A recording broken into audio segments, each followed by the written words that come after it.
जय श्री कृष्णा। कार्तिक मास महात्म्य 10वां अध्याय। नारद जी बोले, जो राक्षस पहले देवताओं के डर से पाताल में चले गए थे, वे भी जलंधर के आश्रम में आकर पृथ्वी पर रहने लगे। एक दिन जलंधर ने राहु का कटा हुआ शीश देखकर उसका कारण पूछा। तब शुक्राचार्य ने सब कथा कही कि किस प्रकार समुद्र मंथन करके 14 रत्न देवताओं ने हरण कर लिए और देवताओं की हार का वर्णन किया। अपने पिता समुद्र का मंथन सुनकर वह बहुत क्रोधित हुआ और घसमर नाम का दूत स्वर्ग भेजा। उस घसमर नाम के दूत ने इंद्र की सभा में जाकर कहा, मैं संपूर्ण दैत्यों के स्वामी जलंधर का दूत हूँ। उन्होंने कहा है कि तुमने उनके पिता समुद्र का मंथन करके जो रत्न प्राप्त किए हैं, उन्हें शीघ्र वापस करो।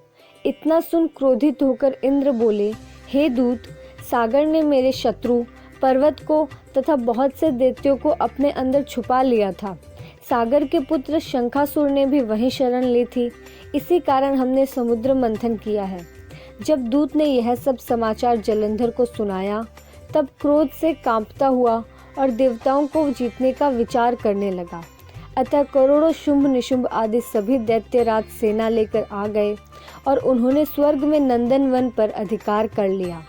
तब देवता भी अस्त्र शस्त्र से सुसज्जित होकर अमरावती से बाहर निकले और देवता और असुरों का युद्ध प्रारंभ हो गया। दोनों ओर के योद्धाओं के मरने से रुधिर की धारा बहने लगी तथा रणभूमि लाल हो गई। युद्ध में मरे दानवों को मृत संजीवनी विद्या के प्रभाव से शुक्राचार्य ने जीवित कर लिया और द्रोणाचल पर्वत की दिव्य औषधियों द्वारा बृहस्पति ने देवताओं को पुनः जीवित कर दिया। तब यह देखकर जलंधर ने शुक्राचार्य से पूछा कि हमारे द्वारा मारे हुए देवता फिर किस विद्या द्वारा जीवित हो रहे हैं। आपकी यह मृत संजीवनी विद्या तो अन्यत्र नहीं सुनी गई है। तब द्रोणाचार्य बोले कि बृहस्पति ने द्रोणाचल से दिव्य औषधियाँ मंगाकर देवताओं को पुनः जीवित किया, इसलिए तुम लोग शीघ्र ही द्रोणाचल को हर लाओ। नारद जी बोले, दैत्यराज यह सुनकर द्रोणागिर को उठाकर समुद्र में फेंक आया और फिर युद्ध में आ गया। संग्राम में मरे देवताओं को देखकर बृहस्पति जी फिर द्रोणाचल के पास गए, पर उन्होंने देखा कि द्रोणाचल को दैत्य हर ले गए हैं।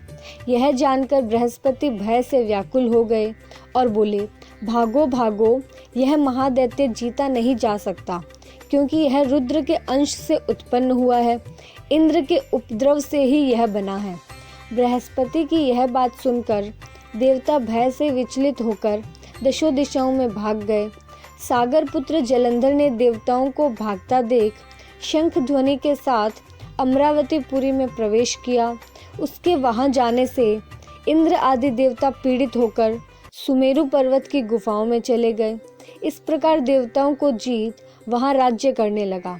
उसने शुंभ निशुंभ असुरों को पृथक पृथक स्थान पर नियत कर दिया और स्वयं सुमेरु पर्वत की ओर चल दिया। आगे की कथा अगले अध्याय में। तब तक के लिए वीडियो को लाइक करें, अपने दोस्तों और परिवार वालों के साथ शेयर करें और चैनल को सब्सक्राइब करें। Thank you.